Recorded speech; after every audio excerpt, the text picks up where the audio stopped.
Hey Pitmasters, what is up? Today we're going to be making a proper version of the cheesesteak sandwich.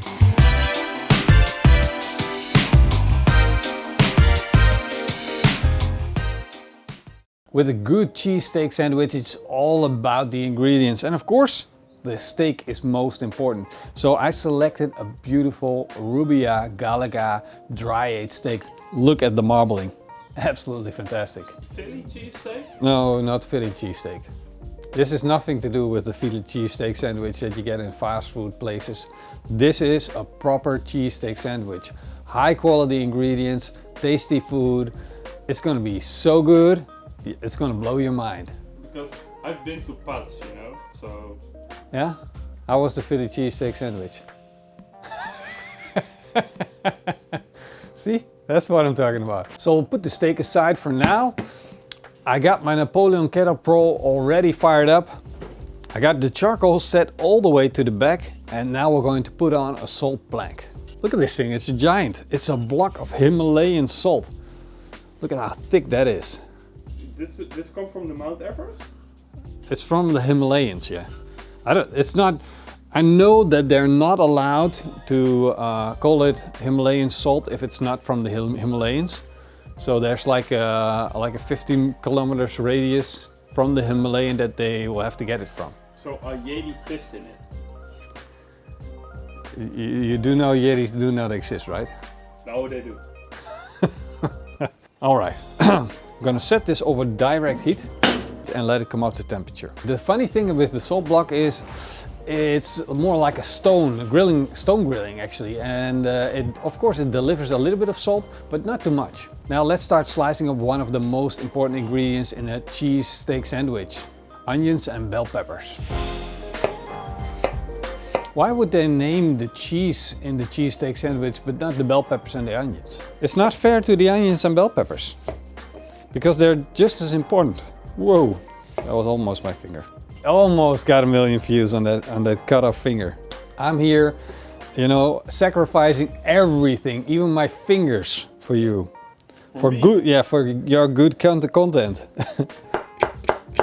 Now I want to add more flavor than just bell peppers and onions, so we're going to add some garlic as well. I'm also going to chop fine some parsley. Our stone should be hot by now, so we'll put on a little bit of olive oil and then put on our onions and bell peppers. We'll close the lid and let the bell peppers and onions turn soft. Now we're going to be baking our ciabatta to get it nice and crispy. I really love ciabatta bread for sandwiches because it's just crispy on the outside, and crispy bread is just a thing. It's like, I love it so much. I love it so much more than soft bread. Soft bread is nice for a burger bun, for instance, but with a proper sandwich you need some bread, you need some crunch. I'm baking this in my hot Napoleon Rogue, and it's just gonna need like 4 to 5 minutes. When the ciabatta is golden brown, we're going to flip our onions and bell peppers. I also want to add a little bit of butter and add our parsley and garlic. And to finish it off, we're also gonna put on a little bit of fresh ground pepper. I love that smell. Do you think we need to put the cheese on already? I think we should test the cheese first. Eat it first. See if it's any good. In my case, I got this beautiful, soft French cheese. I love cheese so much. You just need to try it a little bit, right?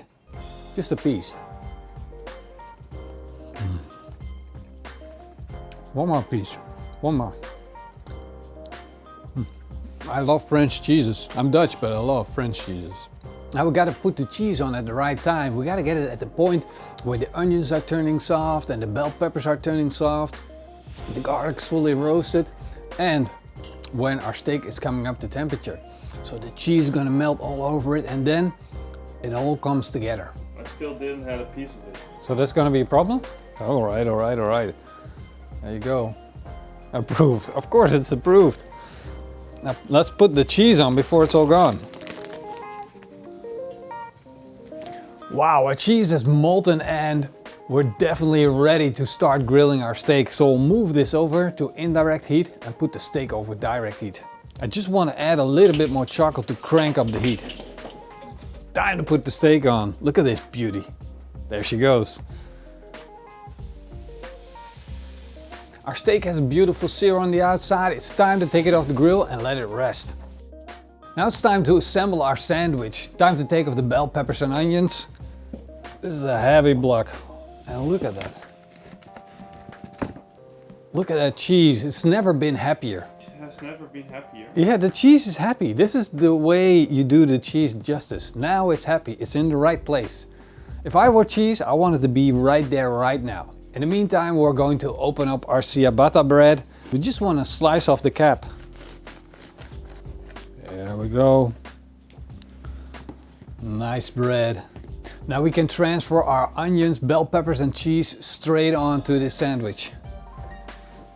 Yeah. Of course, anything left behind is for the Pitmaster. Whoa. Let's slice into this steak and put it on a sandwich. I don't want to make these slices too thick because we're putting it on a sandwich. We just want to keep it nice and thin so we can eat it as a bite size. Look at that red dark color. That's from the dry aged steak that's been grass fed and has a lot of flavor. That's a good thing. Now let's give this steak a try. Now we didn't season this yet, and there's a good reason for that, because the salt of the cheese and the salt plank, it's right there, so no seasoning required. Wow, this steak has a lot of flavor. It's tender, it's juicy, absolutely perfect for a good cheesesteak sandwich. You have a lot of steak left. There's no steak left. At the end of the day, it's all gone. I think there is. You want a piece? Yeah. Oh, come on. Why did you say so? There you go. There's a nice bit of fat on there. Nice steak, right? It's one of my favorite steaks. But you didn't salt it. No, I didn't salt it. Because of the cheese. Because of the cheese and because of the salt plank. Because the salt plank is going to add a lot of salt. I'm going to find out in a minute if we can just put the cap on and slice into this steak sandwich. We got that beautiful crispy bread on the outside, that French cheese, and the roasted bell peppers and onions. Topped up with a beautiful steak. Now we'll cut this sandwich in half and bite into it. This is a good looking cheesesteak sandwich. This is your part and I'll take the other one. Haha! Funny man. You don't want it? Well, I still want it, but You want more? look at it. Yeah, who did all the work here? You go first. I go first, okay.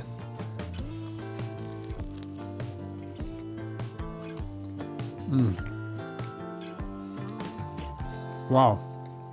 Glad I didn't season the steak, but the flavors, the cheese is really powerful and it really counts in a sandwich. You know, you gotta have a powerful cheese so it stands out to the bell peppers and the onions. The onions are nice and sweet. You want one? Yeah.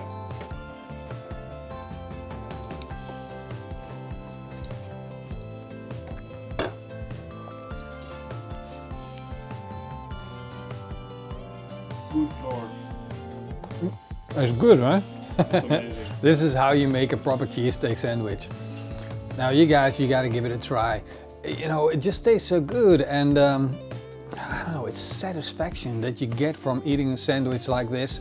Very easy to make, and yet the result is fantastic. People will love you if you make this sandwich for them.